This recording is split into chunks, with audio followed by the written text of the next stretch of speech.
Hello, right, so the problem we were having is this passive infrared sensor, a PowerSmith Limited AL238 passive infrared sensor. I think our builder got it from Screwfix. You can certainly buy them from Screwfix now for about £10. And the problem we were having with it was that after a power cut, the sensor would basically get stuck and the light that this controlled would just stay on 24 hours a day. And this happened twice, each time after a power cut. The first time it happened, I just ended up disconnecting the light, this light here, so it wouldn't be just shining all the time and using electricity. And eventually we got the builder to come back in and sort it out again. But then we had another power cut and it happened again. And I couldn't figure out how to resolve it. I could adjust the brightness and the timing. This is the lux, the brightness, and that's the time.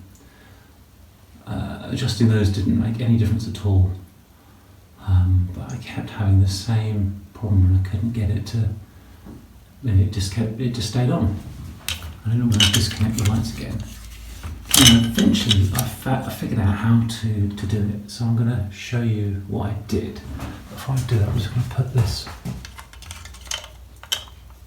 little protector thing back on, because I don't know whether it just popped off. I'll pop it back in.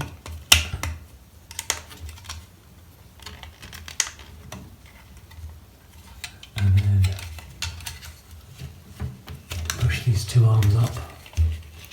Now the fix doesn't involve at all putting the thing out of the ceiling, but I wanted to do that just so I could show you. Because just put it out. If you put it out, you just have to put it, and eventually it will slide through like that. Anyway, I'll show you how we fixed it. Alright, so this is how you fix it. You go to your fuse box, wherever it is. Mine is here. You find your fuse box, you find the relevant light switch, which is this one here. I've got upstairs lights, and then you just flick off, on, twice, and you have to do it in less than 3 seconds, and that resets the sensor. It's as simple as that. Hope that helps you.